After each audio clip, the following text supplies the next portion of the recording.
నమస్తే. 5 రాష్ట్రాల ఎన్నికల తర్వాత జరుగుతున్న పరిణామాలు వీటిపైన ఎవరికి తోచిన విధంగా వారు మాట్లాడుతున్నారు. మీడియాలో కథనాలు కూడా వస్తున్నాయి, విశ్లేషణల మాట సరే. వెస్ట్ బెంగాల్లో మమతా బెనర్జీ ఓటమి తర్వాత రాజీనామా చేయబోనని భీష్మించడం ఏమిటి, ఎట్లా అర్థం చేసుకోవాలి? తమిళనాడులో సింగిల్ లార్జెస్ట్ పార్టీగా విజయ్ పార్టీ వచ్చింది. ఆ పార్టీని ప్రభుత్వం ఏర్పాటు కోసం గవర్నరు సంఖ్యాబల నిరూపణ చేయాలని పదే అంటున్నట్లుగా వార్తలు వస్తున్నాయి. అసలు తమిళనాడులో ఆ పార్టీ గెలుస్తాని అంచనా కూడా ఎవరికి లేదు. బెంగాల్లో బీజేపీకి అన్ని సీట్లు వస్తాయని అంచనా ఎవరికి లేదు. భారత ప్రజల ఆలోచన మారుతున్నదా? అయితే ఎందుకు? ఈ అంశాల గురించే మనం మాట్లాడదాం. మన దగ్గర సీనియర్ సంపాదకులు అల్లం నారాయణ గారు ఉన్నారు. వర్తమానం సార్, నమస్కారం. నమస్తే సార్. వెస్ట్ బెంగాల్కి నేను నేరుగా వస్తున్నాను. వెస్ట్ బెంగాల్లో మమతా బెనర్జీ 3 టర్ములు ముఖ్యమంత్రిగా పనిచేసిన వారు, కేంద్ర మంత్రిగా పనిచేసిన వారు. ఆమె ఓటమి తర్వాత గౌరవప్రదంగా రాజీనామా చేస్తామని చెప్పాలి కదా. ఈ వివాదం ఎందుకు క్రియేట్ చేస్తున్నట్లు ఆమె? ఆ వివాదం క్రియేట్ చేయడానికి మమతా బెనర్జీ ఒక మొండిగా వ్యవహరిస్తున్నట్టు బయట కనబడడానికి కారణం ఏమిటంటే, ఆమె చిత్తశుద్ధితోటి నమ్ముతున్నది. ఒక 100 సీట్లలో భారతీయ జనతా పార్టీ గోల్మాల్ చేసింది, వాటిని దొంగిలించింది అనే సెన్స్లో ఆమె మాట్లాడుతుంటే చోరీ చేసిందని చెప్తున్నది ఆమె. దీనికి బలంగా రాహుల్ గాంధీ లాంటి వాళ్ళు కూడా అదే మాట మాట్లాడుతున్నారు. 100 సీట్లలో చోరీ జరిగింది అనేది. ఈ చోరీ ఎట్లా జరుగుతుంది అనే దాన్ని బాగా పరిశీలించినప్పుడు మనకు అర్థమవుతుంది చోరీ ఎట్లా జరిగింది అనేది. బెంగాల్లో ఒక పద్ధతి ప్రకారంగా భారతీయ జనతా పార్టీ అధికారంలో రావడానికి చేసిన ప్రయత్నాలన్నీ కూడా చివరి దశలో చేసిన ప్రయత్నాలు చాలా ముఖ్యమైనవి. పర్టికులర్లీ 2026 నిజానికి చాలా కాలంగా బెంగాల్లో ఒక నేరేటివ్స్ బిల్డప్ చేసి భారతీయ జనతా పార్టీ అధికారంలో రావడానికి ప్రయత్నం చేసింది. దీంట్లో చాలా ముఖ్యమైనది ఇన్ఫిల్ట్రేషన్ గురించి. అట్లాగే రాజకీయ వ్యవస్థ పూర్తిగా నేరమయం కావడము, మొత్తం పాలనా వ్యవస్థలన్నీ కూడా రాజకీయమయం కావడము అనేది ఒక ఎత్తుకున్నది బెంగాల్లో. అటు సిపిఎం గవర్నమెంట్ కావచ్చు, ఇటు మమతా బెనర్జీ కావచ్చు. ఈ నెరేటివ్స్ అన్నీ బిల్డప్ చేసిన తర్వాత చేసిన ఇంకొక పని ఏంటంటే, యాక్చువల్గా చోరీ ఎక్కడ జరిగింది? ఈ సర్ అనే దాన్ని తెచ్చిన తర్వాత మనకి బీహార్, యూపీ రెండిట్లలో దాని ఫలితాన్ని భారతదేశం చూసి ఉన్నది. అంటే దానికి నిరూపణ ఎట్లా చేస్తారు అంటే, సర్ ఎన్ని ఓట్లు పోయినాయి, సర్లో ఎన్ని లక్షల ఓట్లు, 20 లక్షల ఓట్లు పోయినాయి అని చెప్తున్నాం అనుకోండి. మనం ఈ 20 లక్షల ఓట్లు ఎట్లాంటి ప్రభావాన్ని చూసినామా అనేది ఇంకా పూర్తి వివరణాత్మకంగా ఎక్కడ కూడా మనకి ఆ లెక్కలు రావడం లేదు. కొన్ని చౌచౌ లెక్కలు, అది ఆ గణాంక వివరాలు పూర్తిగా తీస్తే కానీ అర్థం కావు. నిజంగానే అది ఉందా, సర్ అనే దాన్ని ఓటమి కారణమవుతున్నదా? కానీ సర్లో ఉండే ఒక విశిష్ట వ్యవహారం ఏంటంటే, అది ఎవరి ఓట్లనైనా తీసే అవకాశం ఉంది. ఎందుకంటే ఒక మంచి ఉదాహరణ, ఓటు పోయిన ఒక అతను మళ్ళీ ఓటు తెచ్చుకొని కోర్టుకు పోయి ఇటు పోయి ఓటు తెచ్చుకొని అప్పీల్ చేసుకొని ఎన్నికల కమిషన్ దగ్గర ఓటు తెచ్చుకొని ఆయన ఎమ్మెల్యే గెలిచిండు. మంచి ఉదాహరణ ఇది. అంటే బెంగాల్లోనే క్లాసిక్ ఎగ్జాంపుల్. అంటే అర్థం ఏమిటంటే, మీరు ఎవరి ఓటు అయినా తీసే అవకాశం ఉంది సర్లో. మీరు అప్పీల్ చేసుకోవాలి. భారతదేశం లాంటి దేశంలో ఓటు ఉండదా లేదా చూసుకునే చైతన్యం కూడా తక్కువే.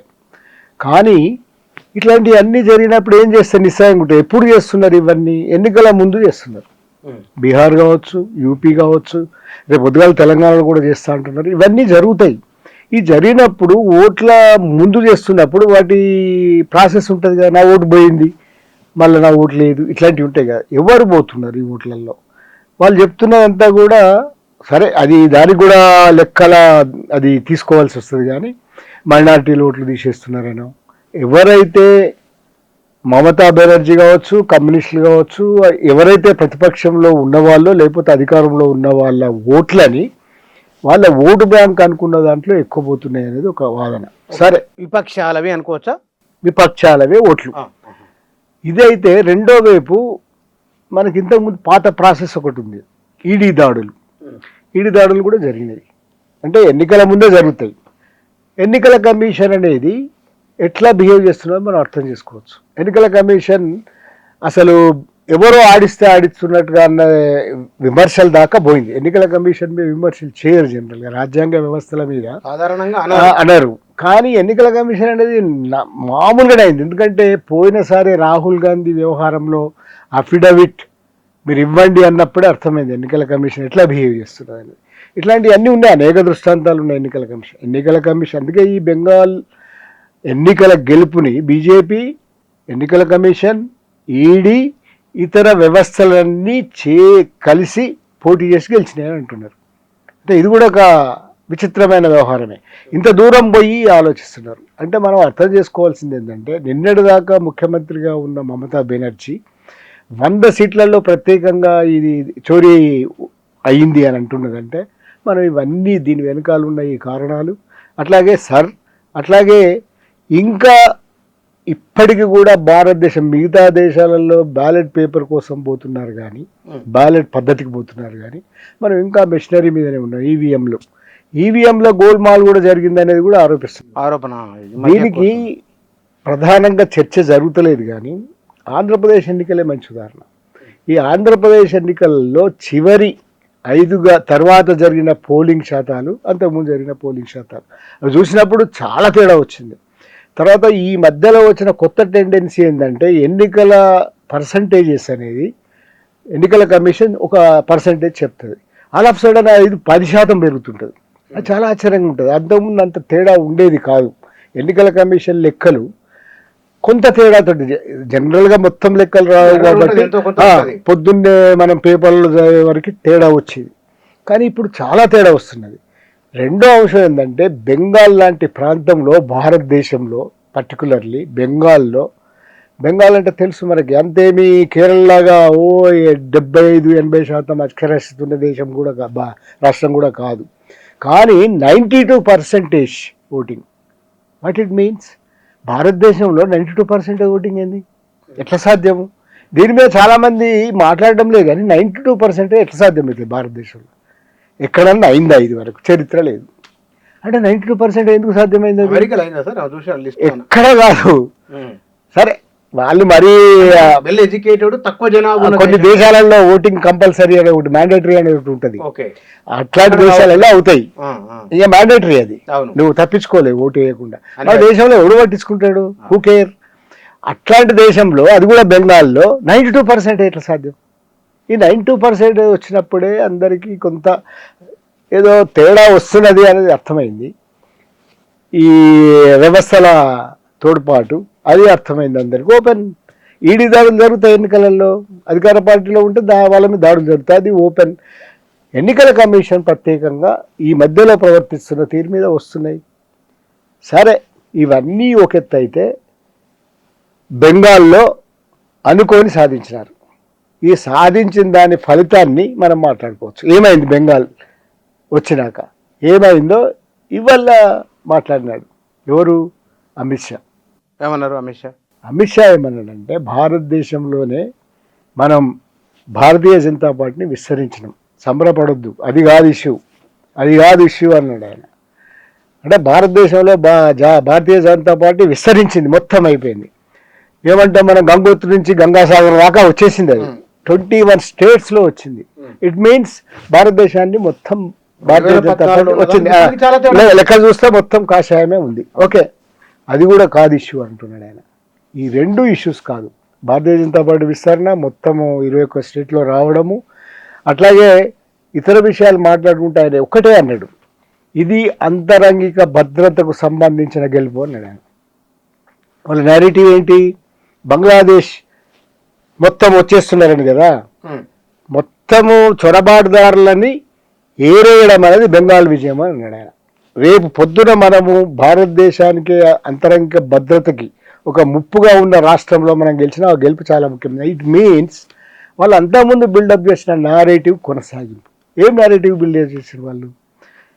బెంగాల్ అనేది చొరబాటుదారుల కేంద్రం, బెంగాల్ అనేది దానివల్లనే ఇప్పుడు ఒక దశలో ఎక్కడ దాకా పోయిందంటే, మమతా బెనర్జీ ఓడిపోతే బంగ్లాదేశ్కి పోతుందని ప్రచారం చేసి.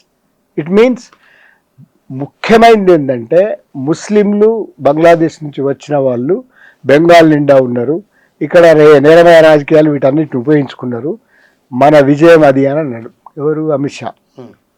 నేషనల్ అంటే మన జాతీయ హోంమంత్రి మాట్లాడిన మాటలు అవి. అంటే అర్థం ఏమిటంటే ఈ గెలుపది ఇవన్నీ పట్టించుకోవద్దు. మనము శ్యామాప్రసాద్ ముఖర్జీ గడ్డ మీద ఇవాళ మనం ప్రమాణ స్వీకారం చేస్తున్నాం ఆఫ్టర్ లాంగ్ టైం. వివేకానందుడు, ఠాగూరు ఇవన్నీ అనుకుంటానే, అంటే బెంగాల్ కల్చరల్ అవి ఉంటాయి కదా సింబల్స్, వీటన్నిటిని అనుకుంటేనే ఈ విషయం చెప్పేసిండు ఆయన. అంటే వాళ్ళు ఇంతకుముందు ఎన్నికల్లో గెలవడానికి 10 ఏళ్ల ప్రణాళిక అని చెప్పినారు వాళ్ళు. 12 ఏళ్ల ప్రణాళిక యాక్చువల్గా 12 నెలలకు వచ్చారు. ఈ 12 ఏళ్లలో వచ్చేసారు. అంటే వాళ్ళ ప్రణాళికను ఎట్లా అమలుపరిచినారు అనే దాంట్లో ఎట్లాంటి నేరేటివ్ బిల్డప్ చేసినారు అనుకో. బెంగాల్ ఒక అనువైన క్షేత్రం. ఇక్కడ ఒక మాట, ఏమీ లేకుండా ఎవరైనా ఒక నరేషన్ బిల్డప్ చేయలేరు. బంగ్లాదేశ్ నుంచి వలసలు ఉన్నమాట అంగీకరించాలి, ఉన్నాయనే చాలా అక్కడ అంగీకరిస్తున్నారు. ఆ విషయాన్ని మమతా బెనర్జీ కానీ కమ్యూనిస్టు కానీ కాంగ్రెస్ కానీ ఒక సీరియస్ విషయంగా ఎందుకు గుర్తించలేకపోయిండ్రు? సీరియస్ విషయంగా ఎందుకు గుర్తించలేదు? అది ఎవరి బాధ్యత? మీకు చొరబాటుదారులు బంగ్లాదేశ్ నుంచి వచ్చేసినారు అందరు. ఎవరిది బాధ్యత? నేషనల్ బాధ్యత. అది ఆంతరంగిక భద్రత అనేది మమతా బెనర్జీ బాధ్యత కాదు, జ్యోతి బసు బాధ్యత కూడా కాదు. కాకపోతే వాళ్ళ స్టేట్లో శాంతి భద్రత సమస్య వచ్చినప్పుడు చూస్తారు. కానీ ఇన్ఫిల్ట్రేషన్ జరుగుతున్నప్పుడు, మీరు వేరే దేశాల నుంచి లోపలికి వస్తున్నప్పుడు బాధ్యత ఎవరిది? బార్డర్స్ ఎవరు ఉంటారు? సైన్యం ఉంటుంది, జాతీయ ఫోర్సెస్ ఉంటాయి, ఇవన్నీ ఉంటాయి. తెలిసిన విషయమే కదా. పాకిస్తాన్ బార్డర్ కావచ్చు, బంగ్లాదేశ్ బార్డర్ కావచ్చు. మీరు వాఘాలోంచి లోపలికి రాలేరు కదా. వచ్చిందంటే బాధ్యత ఎవరిది? అది పంజాబ్ గవర్నమెంట్ది కాదు కదా. కాకపోతే పంజాబ్లో వచ్చిన శాంతి భద్రతల సమస్యలు అది చిన్న డివిజన్ ఇది. అయితే వీళ్ళు తెచ్చిపెట్టిన వాళ్ళు కాదు కదా. ఒకటేంటంటే వీళ్ళు ఎంత నేరేటివ్ బిల్డప్ చేసినారంటే వీళ్ళ వల్లనే వచ్చినారని. ఎందుకు? వీళ్ళు మైనారిటీల పట్ల అనుసరిస్తున్న ధోరణి, అంటే వాళ్ళతోటి బాగుంటే ఓటు బ్యాంక్ లాగా మలుచుకున్నారు కదా వీళ్ళంతా. కాంగ్రెస్ కావచ్చు, ఈవెన్ మమతా బెనర్జీ కావచ్చు, కమ్యూనిస్ట్ కావచ్చు, వాళ్ళని అలరించే పద్ధతులు పాటిస్తున్నారు కాబట్టి వాళ్ళు వచ్చేస్తున్నారు. వాళ్ళకి ఇది ఒక అడ్డా అయింది. ఇట్లాంటి నెరేటివ్ బిల్డప్ చేస్తారు. మనం అట్లా ఉండం. ఎవరైతే వస్తున్నారో వాళ్ళని మొట్టమొదలు మనం ఇది మన అంతరంగిక భద్రతకి అది. కాబట్టి నిజానికి బంగ్లాదేశ్ తోటి అంత అంతరంగిక భద్రత లేదు మనకి.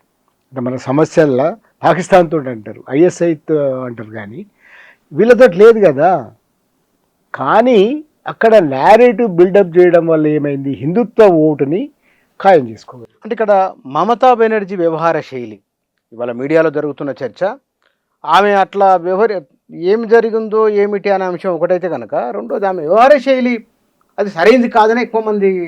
నిజమే, అది మనము ప్రజాస్వామ్యబద్ధంగా చూసినప్పుడు ఆమెది సరైన పద్ధతి కాదు. రాజ్యాంగం ప్రకారం చూసినా కూడా ఒక ఆమె అట్లా హఠాయించినా కూడా, భీష్మించుకున్నా కూడా అతను రేపు చేస్తున్నాడు కదా.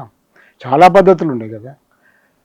రాష్ట్రపతి పాలన కూడా పెట్టవచ్చు. అట్లాంటిగానే ఎందుకు పెడతారు? బీజేపీ అధికారంలో ఉంది నేషనల్ లెవెల్లో.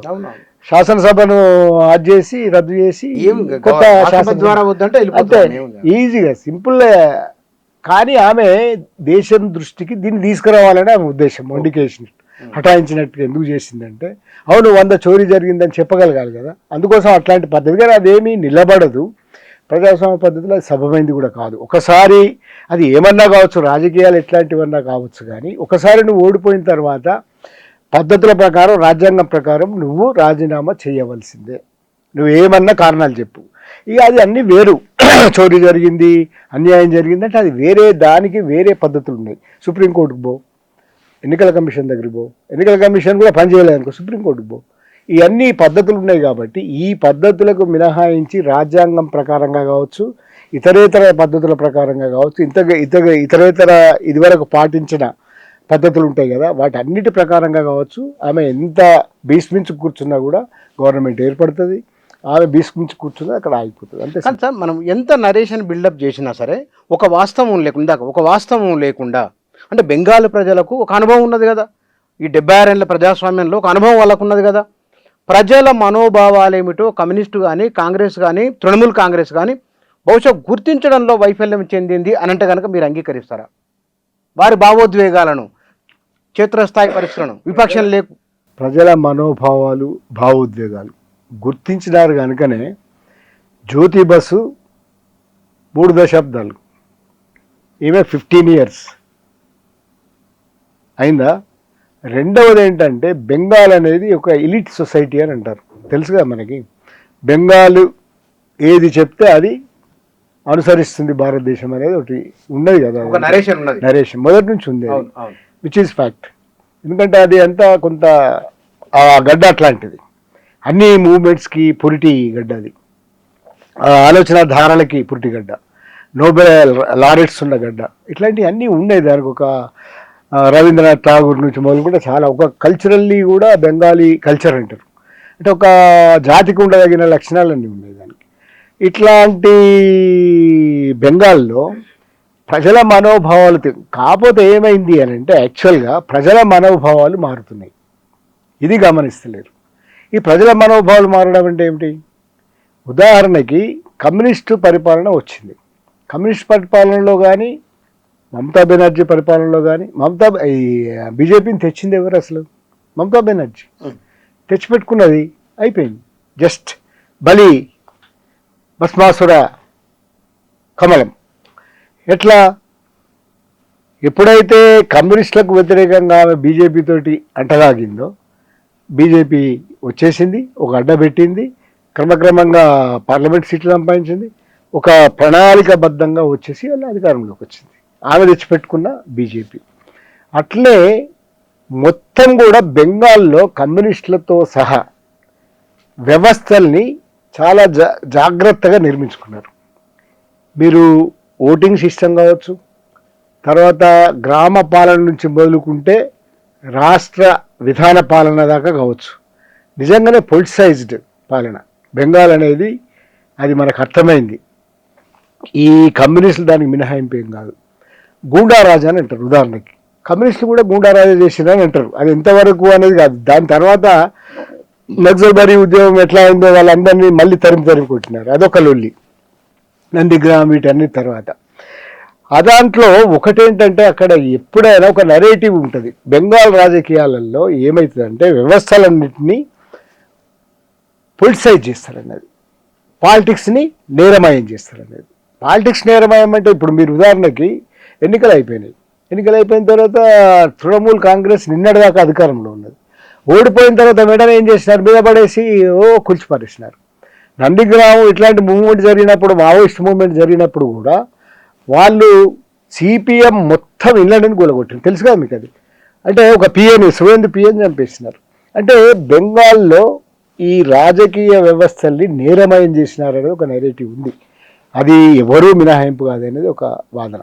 అంటే కింది స్థాయి నుంచి, అంటే గ్రామ పంచాయతీల స్థాయి నుంచి నువ్వు అధికార పీఠం దాకా ఒక వ్యవస్థను నిర్మించుకున్నారు వాళ్ళు. ఈ వ్యవస్థను నిర్మించుకున్నారు కాబట్టి సుదీర్ఘకాలం సిపిఎం ఉంది. ఆల్ ఆఫ్ సడన్ ఇప్పుడు ఓడిపోయిన తర్వాత సిపిఎం పర్సంటేజెస్ గురించి మాట్లాడుతున్నారు కానీ ఊసుకులేదు. 2 సీట్లు ఏంది అంటే 20 ఏళ్ళు పరిపాలించి 30 ఏళ్ళ దాకా పరిపాలించిన ఒక పార్టీ 2 సీట్లకు పోయినసారి 1 సీటు కూడా లేదు.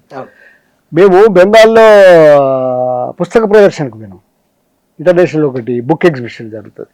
పోయినప్పుడు చూస్తే ఒక మైదానంలో నిజంగా ఒక గొప్ప సీన్, అది లక్షల మంది కూర్చున్నారు, ఎర్ర జెండాలు, సిపిఎం. అప్పుడు ఎన్నికల ముందు మేము పోయింది, పాత ఎన్నికల ముందు. అరే ఇదేదో తేడాగా ఉందే అనుకున్నా నేను. అంటే ఇంత పెద్ద మోర్చా జరుగుతున్న ఊరంతా అదే ఎర్ర జెండాలు, ఇక ఉంటుంది కదా వాతావరణం. తెల్లారు చూస్తే మళ్ళీ తెల్లారు అక్కడే ఉన్నాం మేము, మొత్తం అంతా వాతావరణం, జెండాలు పడేసి ఉంటాయి అని ఉంటాయి కదా. అరే ఏంది ఇంత పెద్ద ర్యాలీ జరిగింది అంటే సిపిఎం కనీసం ఒక ప్రతిపక్షంగా వస్తుందేమో అనుకున్నాను నేను. 1 సీట్ రాలే. అరే ఇదేంది, ఇప్పటికి కూడా కమ్యూనిస్ట్ పార్టీ అక్కడ లేదని కాదు, ఓటింగ్ శాతం కూడా పెరిగింది, వాళ్ళు అదే వాదిస్తున్నారు సిపిఎం వాళ్ళు. ఉన్నది నిజంగానే బునియాదు ఉంది దానికి, కానీ ఓటింగ్ సిస్టంలో వాళ్ళు ఎక్కడున్నారు. అట్లాగే కాంగ్రెస్ అనేది కూడా ఎట్లా నాశనం అయిపోయింది, కాంగ్రెస్ కూడా అట్లనే తయారైంది. మమతా బెనర్జీ కూడా అదే తరహా పాలిటిక్స్ అనుసరించింది. మనం బెంగాల్ దృష్టిలో ఇంకొక అడుగు ముందుకేద్దాం మనం. సరిగ్గా ఎమర్జెన్సీలో 60కి 60, 67, 68 కేరళ ఉదాహరణ నుంచి వద్దాం మనం.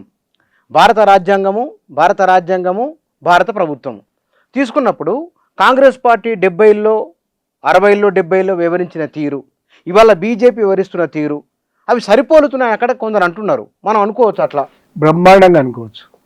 2 నేషనల్ పార్టీస్ అని మాట్లాడుకోవాలి మనం. నేషనల్ పార్టీస్ అంటే Bharatiya Janata party, Congress party. Congress party ఏ పాత ఉదాహరణలు ఎందుకు, డిఎంకే పార్టీ తోటి వాళ్ళు పెట్టినారు కదా ఇండి కూటమి. ఏమైంది? డిఎంకే పార్టీ వీళ్ళకి వచ్చినాయి 5 సీట్లు ఉదాహరణకి. సరే టీవీకే సపోర్ట్ చేయొచ్చు, ఎందుకంటే ఈవెన్ స్టాలిన్ ఆల్సో, స్టాలిన్ కూడా చెప్తున్నాడు సిపిఐ సిపిఎంకు మీ ఇష్టమైన నిర్ణయం తీసుకోండి, వాళ్ళు బయట నుంచే ఉన్నారు, మేమేమి అనుకోము అనేది. కాంగ్రెస్ కూడా వాళ్ళకి ఇంటిమేట్ చేయొచ్చు కదా, చెప్పాలి. ఎందుకంటే ఒక భాగస్వామి ఇన్ని రోజులు ఇంకో చాలా పెద్ద భాగస్వామి డిఎంకే, వాళ్ళు ఎన్నడూ వెనక్కి పోలే. కాంగ్రెస్ అంతరించిపోతున్న చాలా సందర్భాల్లో కూడా భాగస్వామిగానే ఉన్నారు. కానీ కనీస ధర్మం ఒకటి ఉంటుంది కదా కూటమికి, అది కూడా పాటించాలి కాంగ్రెస్. అంటే లేటెస్ట్ ఉదాహరణ, ఎన్నున్నాయి ఉదాహరణలు. వాళ్ళు ఎక్కడెక్కడ బిహేవ్ చేసిరనే లెక్కలు తీస్తే అంతటా ఉన్నాయి. మొదలు జాతీయ పార్టీకి ఉండే లక్షణాలు ఏంటంటే ప్రాంతీయ పార్టీలను ధ్వంసం చేయడం, ప్రాంతీయ పార్టీలతోటి ఏర్పాటు చేయడము, తర్వాత వాటిని భిన్నంగా ప్రవర్తించడం. మమతా బెనర్జీ మంచి ఉదాహరణ. ఆ మమతా బెనర్జీ తోటి ప్లే చేసినారు కాంగ్రెస్, ఎస్పీ తోటి ప్లే చేసినారు, వీటన్నిటికి మించి వీళ్ళు ఆర్జేడీ తోటి కూడా ప్లే చేసినారు. ఎక్కడ ప్లే చేయలేదు వాళ్ళు. మొత్తం ఇండియా కూటమి అనుకున్న దాంట్లో చాలా సందర్భాల్లో భారతీయ జనతా పార్టీ ఎట్లాగైతే బిహేవ్ చేసిందో కాంగ్రెస్ పార్టీ కూడా అట్లాగే బిహేవ్ చేసింది, దానిలో తేడా ఏం లేదు.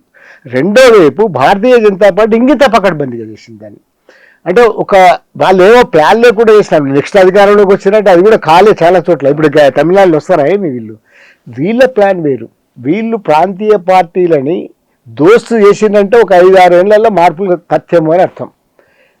బీహార్ మంచి ఉదాహరణ, మహారాష్ట్ర మంచి ఉదాహరణ. ఎక్కడికి పోయినాయి అసలు? శివసేన అనేది ఎంత పెద్ద ఫోర్స్, నో మోర్. పవార్ది ఎంత పెద్ద ఫోర్స్, నో మోర్. చీల్చేసిండ్రు. మహారాష్ట్రలో ఒక ప్రధానమైన శక్తివంతమైన 2 పార్టీలని ధ్వంసం చేసిండ్రు. ఎవరు? భారతీయ జనతా. ఇవాళ భారతీయ జనతా పార్టీ ప్రభుత్వం ఉంది మహారాష్ట్రలో. అంతకుముందు ఆయన పేరేంటి, శివసేన నుంచి చీలిన అతను కూడా ఏడి, అతను కూడా అయిపోయింది ఆయన పని, ఇంకా నో మోర్. బీహార్లో ఏం జరిగింది? నితీషే పోయిండు. ఈ కౌగిలిలో నితీష్ అనేవాళ్ళు లేడు. నితీష్ కొడుకు ఇప్పుడు మంత్రి చేసిండు ఆయన దాని లెగసీని కొనసాగిస్తాడా? ఆ పార్టీని, అంత పెద్ద పార్టీని వ్యవహరించగలడా? ఆర్జేడీ పరిమితం అయిపోయింది. అంటే మీకు అట్లా అర్థం చేసుకో. Orissa Patnaik, no more Patnaik. అంటే మీరు ఎన్ని హంపి, అదే చాలా ఉదాహరణలు ఉన్నాయి భారతదేశంలో. ఒక్కసారి అస్సాం ఎన్ని చెప్పుకోవచ్చు. పుదుచ్చేరి చివరికి, దక్షిణాదిన పుదుచ్చేరికి ఏం సంబంధం? బీజేపీ, ఇప్పుడు బీజేపీదే కదా అది గవర్నమెంట్, అంటే పొత్తులో గవర్నమెంట్, ఎన్డీఏ గవర్నమెంట్. అట్లా చూసినప్పుడు ఏంటంటే 2 పార్టీలకు ఆ లక్షణాలు ఉన్నప్పటికీ, జాతీయవాద పార్టీలు అంటే కాంగ్రెస్, భారతీయ జనతా పార్టీ ఉన్నప్పటికీ కూడా భారతీయ జనతా పార్టీ ధ్వంసం చేసినట్టుగా ప్రాంతీయ పార్టీలని ఒక పద్ధతి ప్రకారంగా చేసినట్టుగా కాంగ్రెస్ కానీ తెలివితేటలేవు, అన్ని శక్తి సామర్థ్యాలు కూడా కనబడడం లేదు. అప్పుడు ధ్వంసం చేసినారు. వాళ్ళు శక్తిమంతులై ఉన్నప్పుడు, ఒక పెద్ద ఫోర్స్గా ఉన్నప్పుడు ధ్వంసం చేసినారు. చాలా ఉన్నాయి ఉదాహరణలు, దృష్టాంతాలు చరిత్ర నిండా ఉన్నాయి. కాంగ్రెస్ కూడా అట్లాగే అనుభవం నేర్చు వాళ్ళు అనుభవిస్తున్నది కదా, అంతే కదా. నెక్స్ట్ కాంగ్రెస్ అనుభవిస్తున్నది అంతే, వాటి పర్యావసనాన్ని వాళ్ళ కాంగ్రెస్ చూస్తున్నది. బీజేపీ ఇదే వరబడి కొనసాగిస్తే కనుక నిజంగానే ఏ మాట కామాట బీజేపీ 10-12 ఏళ్ల కాలంలో హిందూ జాతీయవాదం, దళితులలో ఉపకులాలను గుర్తించింది, బీసీలలో ఉపకులాలను గుర్తించింది, వాళ్ళు చట్టసభలకు పంపింది. అరే నిజమే వీళ్ళకి లేరు కాదు అనిపి ఎక్కడో మూలకున్న వాళ్ళకు పద్మశ్రీ అవార్డులు ఇచ్చింది. అప్పుడు 1-2 సామాజిక వర్గాలకే పరిమితమైనవి అవి కాంగ్రెస్ ఉన్నప్పుడు. ఇది ప్రజల్లో ఒక మానసిక భావన తీసుకొని వచ్చింది, రాజకీయంగా ఇట్లా చేస్తున్నది. ఈ పరిణామాలకు మరి బీజేపీ అనుకూలమో ఇవాళ ఉన్నదానికి రేపు ఎట్లుండవచ్చు అని ఒక అంచనాకు రావచ్చునా? ఇక్కడ ఒక స్పష్టమైన తేడా చూడాలి. భారతీయ జనతా పార్టీ ఒక రాజకీయ భావన, సాంస్కృతిక భావన తీసుకోవచ్చు, ఉండవచ్చు. కానీ గిరిజన రాష్ట్రపతి ఉన్నప్పుడు, గిరిజన ముఖ్యమంత్రి ఉన్నప్పుడు, లేకుంటే హరిజన ముఖ్యమంత్రి ఉన్నప్పుడు, లేదంటే దళిత్ ముఖ్యమంత్రి ఉన్నప్పుడు, లేకపోతే వాళ్ళకి ప్రామినెన్స్ ఇచ్చినప్పుడు, వాళ్ళకి పద్మశ్రీలు ఇచ్చినప్పుడు, దాని ద్వారా మీరు అనే దళిత్, ఓబీసీ, బీసీ, గిరిజన అంటే ఎస్టీ వీళ్ళ బతుకులే మారుతాయని అనుకోను నేను.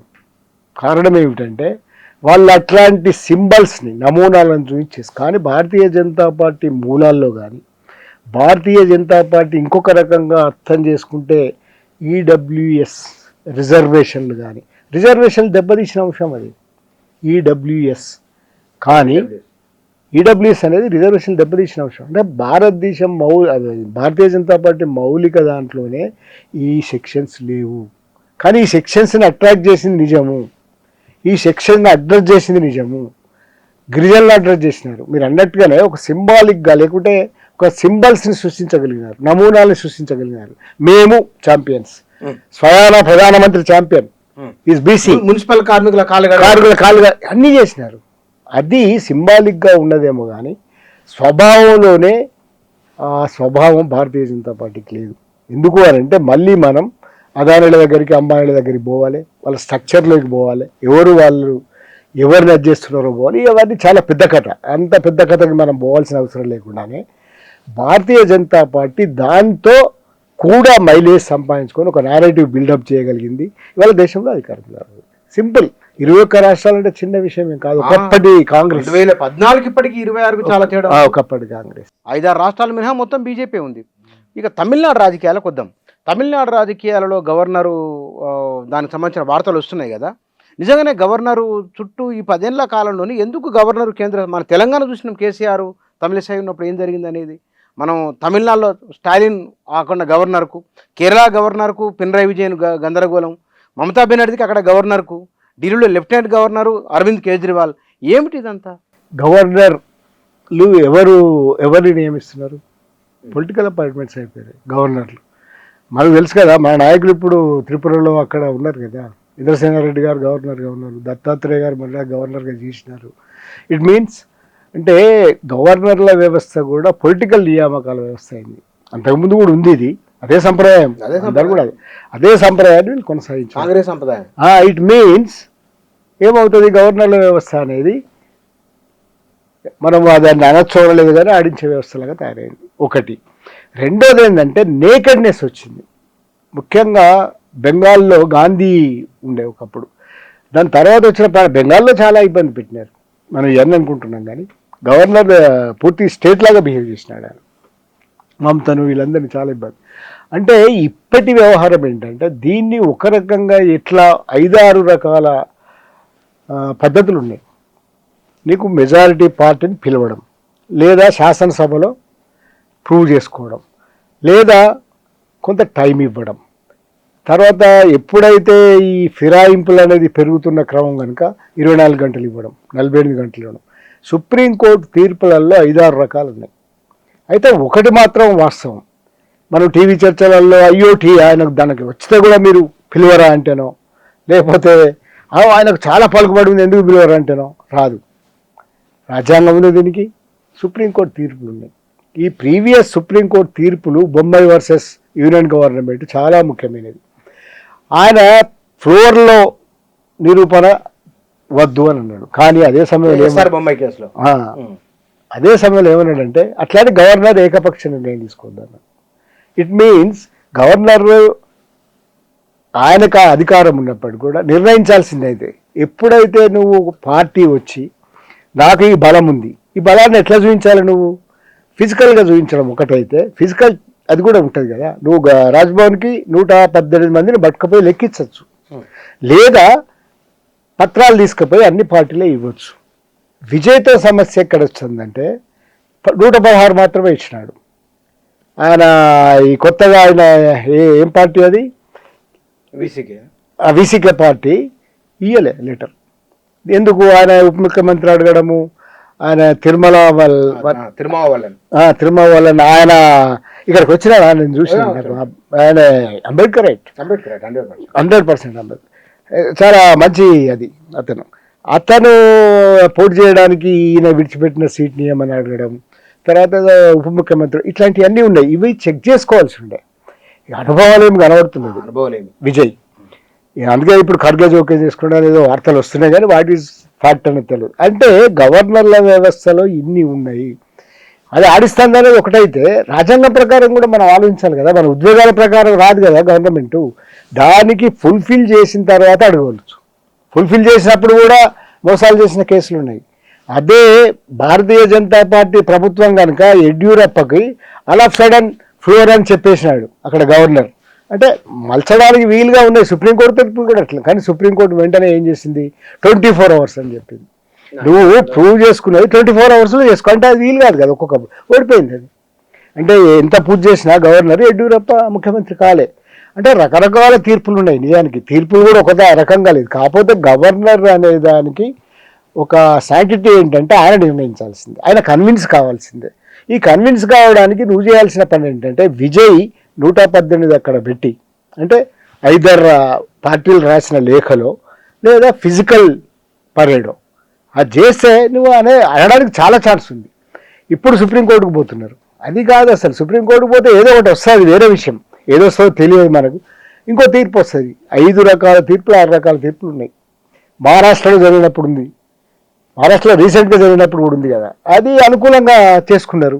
ఇట్లాంటివి అన్నీ ఉంటాయి. కానీ ఒకటే సూత్రం ఏంటంటే మన ఉద్యోగాల ప్రకారంగా, టీవీ చర్చల ప్రకారంగా, లేకపోతే ఇదొక బాగా పలుకుబడి ఉన్నదో అని మాత్రం పిలువరు. నీది ఫ్లోర్లో నిరూపణ చేసుకునే ముందు గవర్నర్ని కన్విన్స్ చేయాలి నువ్వు. ఈ కన్విన్స్ చేయడానికి ఒకటి పత్రాల సమర్పణ, ఒకటి ఫిజికల్గా ఉండడం, ఈ రెండు వాళ్ళు చేయలేకపోయినారు.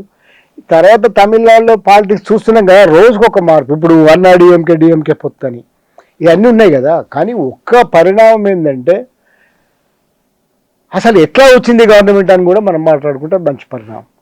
ఎట్లా సాధ్యం ఇదంతా? అరే అతను ఎట్లా వచ్చినాడు, ఇది కూడా ఉంది కదా. అట్లా అంటే ఎట్లా అంటారు మరి? నిజానికి ద్రవిడ సంస్కృతి ఓడిపోయింది అని అంటున్నారు. ఇది ద్రవిడ 2.0 ఎందుకు? ఆయన ఏం దాని నుంచి దూరం పోలేదే. ఆయన కూడా పెరియార్ ఫోటో పెట్టుకున్నాడు, అంబేద్కర్, పూలే. విషయం ఏంటంటే పెరియార్ ఫోటో పెట్టుకున్నాడు, వీళ్ళంతా పెరియార్ అన్నాదురై ఫోటోలు పెట్టుకున్నారు, DMK AIADMK. First time Vijay Ambedkar photo కలిపిండు. It means 20% Dalit vote bank capture చేసింది. Minorities, naturally Christians, Muslims, BJP ఉన్నాయి కాబట్టి దళిత్. ఈ కాంబినేషన్ డెడ్లీ కాంబినేషన్. 20% మామూలు. తర్వాత హఠాత్తుగా వచ్చిందని అంటున్నారు. చాలా 9లో అభిమాన సంఘాలన్నింటినీ చాలా జాగ్రత్తగా అక్కడ తెలివితేటలు బాగా ప్రదర్శించాడు.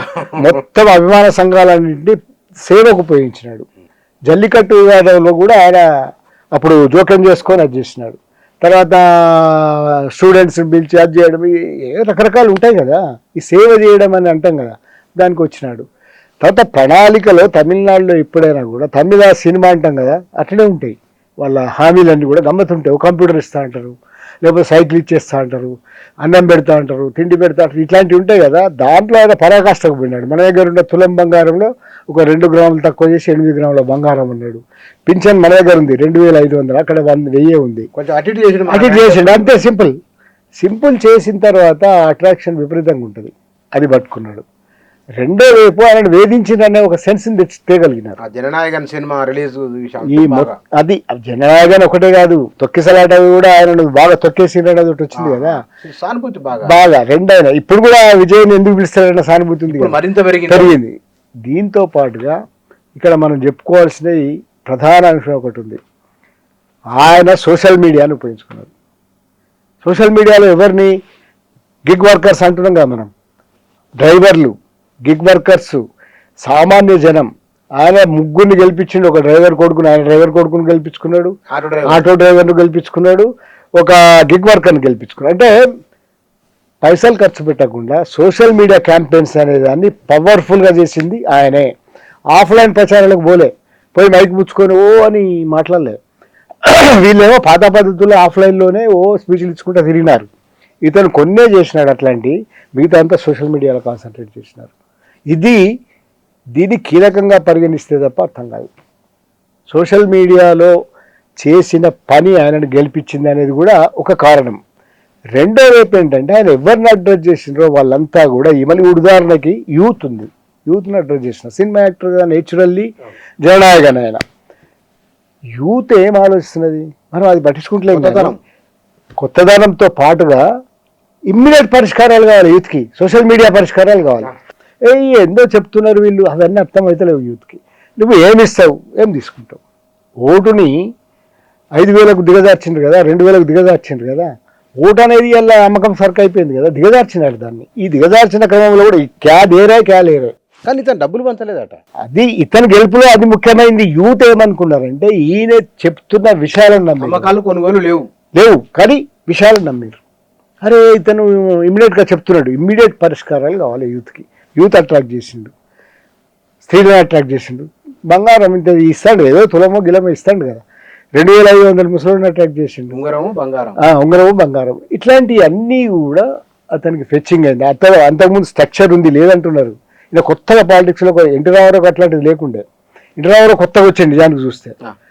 ఈయన కొత్తగా రాలే, ఉన్నాడు, మున్సిపాలిటీలో పోటీ చేసినాడు ఇంతకుముందు, ఇండిపెండెంట్ గా చేసారు. అంటే ఈయన పోలే కానీ వాళ్ళే, ఈయన దాని పేరు ఉంది ఇయ్యక్కం. అంటే ఇవన్నీ కూడా దానికి కారణమైనవి. మనం గమనించాల్సింది, భారతదేశం గమనించాల్సింది ఏంటంటే నేపాల్లో ఏం జరిగింది, బాలెన్స్ ఆలప్స్ అనేది రాలేదు. బాలెన్స్ అది కూడా సోషల్ మీడియా అంటే సత్వర పరిష్కారాలు కావాలనే యూత్ ఆయనను గెలిపించుకున్నది. సత్వర పరిష్కారాలు వస్తాయో తెలియదు. ఇంకా చాలా ప్రకటించిండు, అంబేద్కర్, కామరాజు లాంటి మంచి సమర్థ పాలన ఇట్లాంటివన్నీ చెప్పి ఉన్నాడు విజయ్, ఒక్కటి చెప్పలే. తర్వాత ఈ అన్నిటి మీద విసిగిపోయి ఉన్నారు. 60 ఏళ్ల నుంచి ద్రవిడ పార్టీలు అటు ఇటు తిరుగుతున్నాయి కదా. బూతు మాట్లాడలేదు ఆయన, ఇప్పటివరకు మాట్లాడలేదు. అదే ఇవన్నీ ఇట్లాంటివన్నీ ఉన్నాయి. అంటే ఒక జెంటిల్మన్ పాలిటిక్స్ చేయడంలో ఆయన అది సాధించగలిగినాడు. పైసలు పెట్టకపోవడం, సామాన్యుని అడ్రస్ చేయడము, సామాన్యుని నిలబెట్టి గెలిపించుకోవడం, ఇవన్నీ కూడా ఒక క్వాలిటీస్గా మనం విజయ్ గెలుపుని చూస్తే. అయితే దీంట్లోనే మళ్ళీ ద్రవిడ సంస్కృతి అంతరించిపోయింది, 2 పార్టీలు పేరుగా లేదు 60 ఏళ్ళ తర్వాత, ఇట్లాంటివన్నీ తప్పు. ఇతను 2.0 అతను, ఎందుకంటే దాన్ని ముందర తీసుకుపోయినా అంబేద్కర్ని కలిపిండు, అయిపోయి. కానీ ఇక్కడ అన్నామలై పాత్ర వెనక్కి వెళ్ళిపోయినందుకు బీజేపీ ఆ రాష్ట్రంలో అన్ని ర్యాలీలు చేసి నరేంద్ర మోదీ ప్రత్యేక దృష్టి పెట్టారు. అక్కడ ఏమిటి కారణం? భారతీయ జనతా పార్టీ కొన్ని రాష్ట్రాలలో, నిజానికి అన్ని రాష్ట్రాల్లో కూడా ఒక పకడ్బందీ ప్లాన్ తోటి వస్తున్నది. 10 ఏళ్ళు 12 ఏళ్ళు కష్టపడైనా రేపు పొద్దున స్ట్రైకింగ్ అంటే బెంగాల్ కథం, బెంగాల్ అయిపోయింది కదా, మన కళ్ళ ముందర అయిపోయింది బెంగాల్. అది ఒక దుర్భేద్యమైన కోట, కమ్యూనిస్ట్ కోట, మమతా కోట అంటే పోయి ఆల్ ఆఫ్ సడన్ రిజల్ట్ వచ్చే వరకు సరే 92% కేసు ఉండవచ్చు, సర్ ఉండవచ్చు, అందులో ఈడీ ఉండవచ్చు, కానీ చూసేవారికి ఏమన్నా అయిపోయాయి. బీజేపీ గవర్నమెంట్ అయిపోయాయి, వచ్చేసింది. అట్లానే భారతీయ జనతా పార్టీ ఎట్లాంటి వ్యూహాలు ఇస్తుందంటే, నిజానికి ఆయన ఎంత యాక్టివ్గా ఉండే, తెలంగాణలో బండి సంజయ్ ఎంత యాక్టివ్గా ఉండే, all of sudden Bandi Sanjay ఎన్నికల టైంలో ఎందుకు ఇన్యాక్టివ్ అయ్యిండు అర్థం చేసుకుంటే. తమిళనాడులో కూడా కొత్త సిస్టమ్ ఎందుకు వచ్చింది, వాళ్ళు అప్పుడే అధికారంలోకి ఎందుకు రావాలనుకోలేదు అనే దీంట్లో సమాధానం ఉంది. వాళ్ళు ఈసారి స్ట్రైక్ చేయదలుచుకోలేదు, కానీ ఒక రోడ్డు నిర్మిస్తున్నారు, అది గుర్తుపెట్టుకోవాలి మనం. ఈ రోడ్ అనేది వాళ్ళకి కలిసి వస్తున్నది.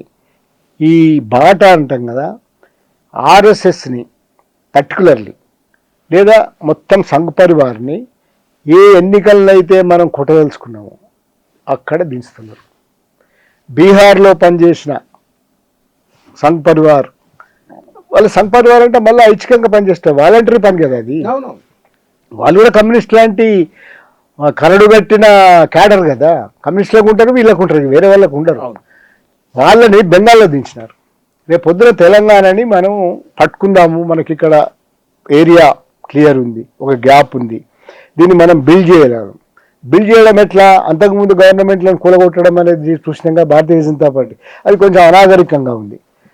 ఎక్కడంటే అక్కడ 10 మందిని తేవడము, కలుపుకోవడము, వాళ్ళ సిఎల్పి నుంచి తేవడము, వాళ్ళ సిఎల్పిని రద్దు చేయడము, వచ్చేసి మనం గవర్నమెంట్ ఏర్పాటు చేయడము మహారాష్ట్రలో చూసినాం, కర్ణాటకలో చూసినాం, చాలా చోట్ల అయిపోయింది.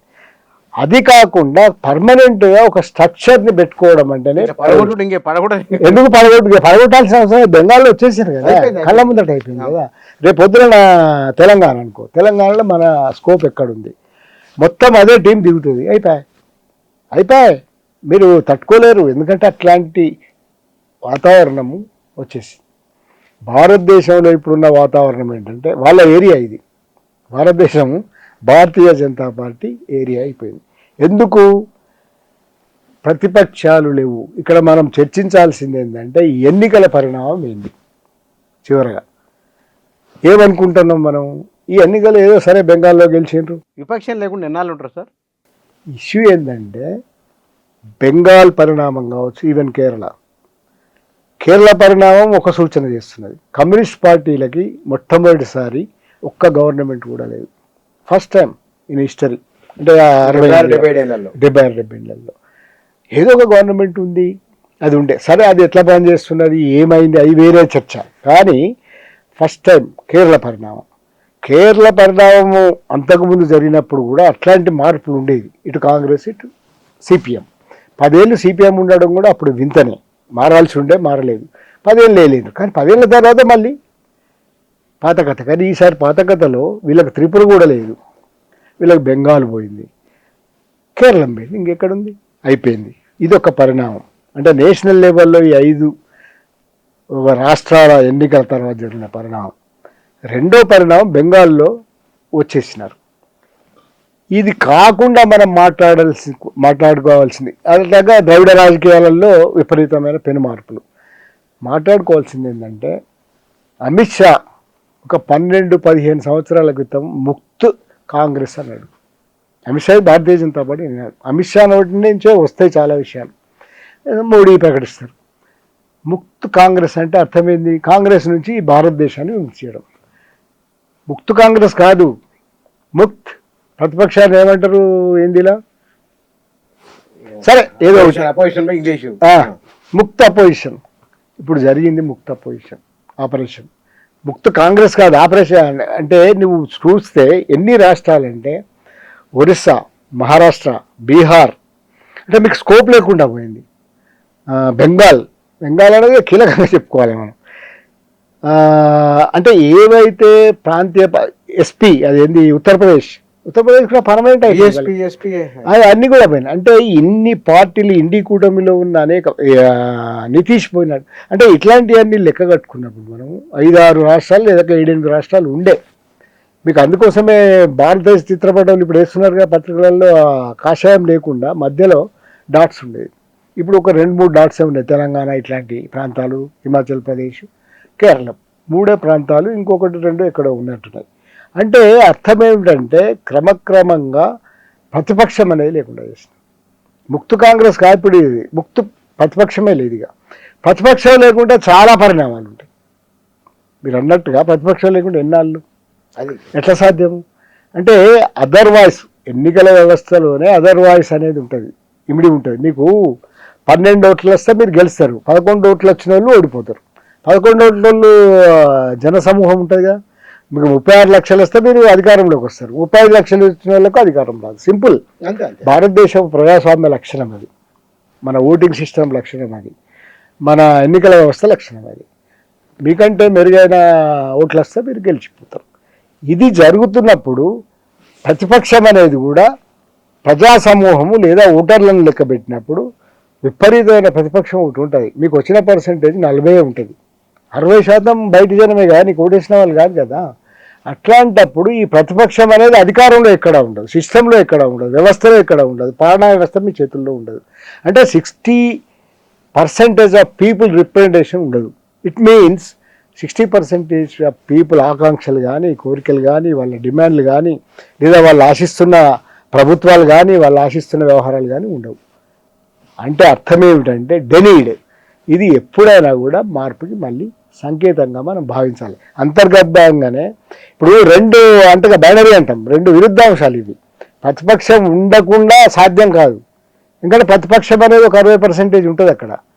ఇది మనం ఆలోచించినప్పుడు ఈ విరుద్ధాంశాలు అనేటివి ఎప్పటికైనా కూడా మళ్ళీ మార్పుకు దారితీస్తాయి. ఇట్లాంటి అటోక్రసీ చాలాసార్లు ఉన్నది భారతదేశంలో. కాంగ్రెస్ చాలా కాలం ఉన్నది ఇట్లా. ఇప్పుడు భారతీయ జనతా పార్టీ ఆ స్థితికి వచ్చింది. ఎంతో కాలం సాగదు. కాంగ్రెస్కి ఎట్లాగైతే మెల్లమెల్లగా బిల్డప్ అవ్వుకుంటూ వచ్చి గుజరాత్ నుంచి బాడలు మొదలయ్యి జయప్రకాష్ నారాయణ ఇట్లాంటి వాళ్ళు మొదలయ్యి అన్నీ వచ్చినాయో, జనతా గవర్నమెంట్ వచ్చిందో, అట్లే ఇట్లా సాధ్యమైతే కానీ ఎంతకాలము అనేది తెలియదు. ఇది ఆర్గనైజేషన్ స్ట్రక్చర్లో భారతీయ జనతా పార్టీ ఒక పద్ధతి ప్రకారం వ్యూహాత్మకంగా అడుగులేసి సాధించిన ఒక సిచ్యువేషన్ అని చెప్పవచ్చు. దానికి అనుకూలమైన ఏరియా ఏమిటంటే హిందూ మత రాజ్యం అనే వాళ్ళ మొత్తం ఒక ప్రణాళికకి అనువైన పరిస్థితులు భారతదేశంలో ఇప్పుడు ఏర్పరచుకోగలిగినారు, దాని క్షేత్రాన్ని తయారు చేసుకోగలిగినారు. కారణం ఏమిటంటే దీనిలో అందరి పాత్ర ఉంది. కమ్యూనిస్టులు, నక్సలైట్లు, ప్రతిపక్ష పార్టీలు, అంతకుముందు సోషలిస్ట్ పార్టీలు, లేదా మతం ఆధారంగా ఉండకూడదు, లౌకిక తత్వం ఉండాలి భారతదేశంలో అని కోరుకున్న వాళ్ళ వైఫల్యం అయితే ఉంది. ఏరియాను ఖాళీ విడిచిపెట్టినారు, అర్థం కాలేదు చాలామందికి. ఇది అర్థమయ్యేసరికి శృతిమించింది భారతీయ జనతా పార్టీ అలా అడ్డా పెట్టింది, అంతే సింపుల్. ప్రజల ఆలోచన కూడా మారుతున్న ప్రజల ఆలోచనను బీజేపీ అర్థం చేసుకున్నంతగా మిగతా వాళ్ళు అర్థం చేసుకోలేదు అంటే మీరు అంగీకరిస్తారా? డెఫినెట్గా ఎప్పుడైనా ప్రజల ఆలోచన ఎట్లా ఉన్నదనే దాన్ని పరిగణలోకి తీసుకుండా నెరేటివ్స్ బిల్డప్ కావు. ఎన్నికల సమయంలో చాలా ముఖ్యమైన ఏంటంటే మీరు ఏ ప్రచార వ్యూహాన్ని అనుసరిస్తున్నారు, దేన్ని స్ట్రైక్ చేస్తున్నారు. మీకు ప్రధానమైన బెంగాల్ తీసుకున్నప్పుడు మనం ఏం ప్రధానం అనుకుంటున్నాం, చొరబాటుదారులు అనేది ఒకటి సృష్టించేసారు. అది వాస్తవమా కాదా, ఎవరు హూ కేర్. హిందువులు అనే వాళ్ళకు భద్రత లేదు, నీ పక్కకున్న ముసల్మాన్లే నీకు వ్యతిరేకం, లేదా క్రిస్టియన్స్ నీకు వ్యతిరేకం, దే ఆర్ ఆక్యుపైయింగ్ అని అనుకుంటున్నప్పుడు మీరు దాన్ని ఎట్లా కాదనగలరు? అది ఒక్కసారి చెప్పిన తర్వాత అది ఎంత ఆకర్షణీయంగా ఉంటుందంటే అసలు హిందూ అన్నోళ్ళు ఎవరు కూడా వేరే రకంగా ఆలోచించరు. నువ్వు దాని లెక్కలతో సంబంధం లేదు. ఉదాహరణకి మన దగ్గర చాలా ఇష్యూస్ ఉన్నాయి అట్లాంటివి తేల్చుకోవాల్సినవి. ముస్లింలు 10 మందిని కంటారని మొదలు పెడతారు. అదేమి కూడా అసలు 10 మందిని కంటే వాళ్ళ జనాభా ఏ స్థాయిలో పెరగాలి, లెక్కలు చూస్తే అట్లా ఉండవు. 10% పెరగాలి, పెరగవు. ఇట్లాంటివి మనం అంటాం అనుకో, మనల్ని పిచ్చోళ్ళగా చూసే అవకాశం వచ్చేసింది. ఇప్పుడు ఒక దశలో రంగనాయకమ్మ రామాయణ విశ్వక్షం రాసింది, ఇప్పుడు రాస్తుందా? నాస్తికత్వం అనేది ఒక ఇజం చాలా దేశాలలో ఉంది, క్రిస్టియానిటీకి వ్యతిరేకంగా ఉంది, బౌద్ధానికి వ్యతిరేకంగా ఉంది, అన్నిటికీ వ్యతిరేకంగా ఉంది. నాస్తికత్వం అనేది ఒక పద్ధతి. నాస్తికుడు ప్రచారం చేయవచ్చు, భారతదేశంలో చేయగలడా? శ్రీరాముడు అనే ఒక అంశాన్ని వేరే రకంగా మాట్లాడగలడా? ఇది కాలక్రమేణా సంభవించిన ఒక పరిణామం. దీన్ని మనం కాదనలేము. అట్లాంటప్పుడు దీని మీద ఆధారపడి ఒక నారేటివ్ బిల్డప్ చేస్తే డెఫినెట్గా జరిగింది అదే. క్రమానుగతంగా ఈ నెరేటివ్ని, హిందూ మత రాజ్యం అనే భావనని, హిందూ మతము మన దేశంలో బికాజ్ ఆఫ్ మైనారిటీస్ ఇబ్బంది పడుతున్నదనే ఒక నెరేటివ్ని చొప్పించగలిగినారు. అది లోపల దాకా జీర్ణం చేయించుకోగలిగినారు, ఆ డివిజన్ని తేయగలిగినారు. ఇవల్ల ఏరియా వాళ్ళది, అందువల్ల అయింది. మిగతా వాళ్ళు దాన్ని కనీసం గమనించేలోపే అయిపోయింది. చిన్న చిన్న విషయాలకు కూడా ఇప్పుడు పట్టింపు వస్తున్నది. కొండా సురేఖ మొన్న ఏమన్నది, రాముడు అంటే జై శ్రీరామ్ అంటే డబ్బులు వస్తాయన్నది. సింపుల్, తప్పేం కాదు కదా, నియర్గా జై శ్రీరామ్ అంటే. కానీ దాని మీద కూడా ఇష్యూ అంటే ఎక్కడ సెన్సిటివ్ దాకా పోయిందంటే మీరు మాట్లాడలేరు, ఇప్పుడు మీరు అనలేరు. అసలు నాస్తికత్వం ఇన్ని పుస్తకాలు ఉంటాయి కదా పాతయి, ఇప్పుడు నాస్తికత్వం నువ్వు రాయలేవు అంటే అంత దూరం తెచ్చేసినారు దాన్ని. ఇది ఒక పద్ధతి ప్రకారంగా జరిగింది, ఒక 2 దశాబ్దాల పాటు జరిగింది. దీనికి సరైన ఎత్తుగడలు, వ్యూహాలు మిగతా పార్టీలు ఏవి అనుసరించలేదు. ఇట్లా జరుగుతున్నాయి కదా, దీన్ని ఎట్లా చేయాలని అనుకోలేదు. దానివల్ల వాళ్ళ విజయం సాధించగలిగినారు. ఇది ఎంతకాలం ఉంటుందో మనం ఊహించలేము. Thank you sir. ఇటీవల జరిగిన లేదా వెలువడిన ఎన్నికల ఫలితాలు, అనంతర పరిణామాలు, సమకాలీన భారత రాజకీయ పరిణామాలపైన వారి విశ్లేషణ ఇది. Thank you.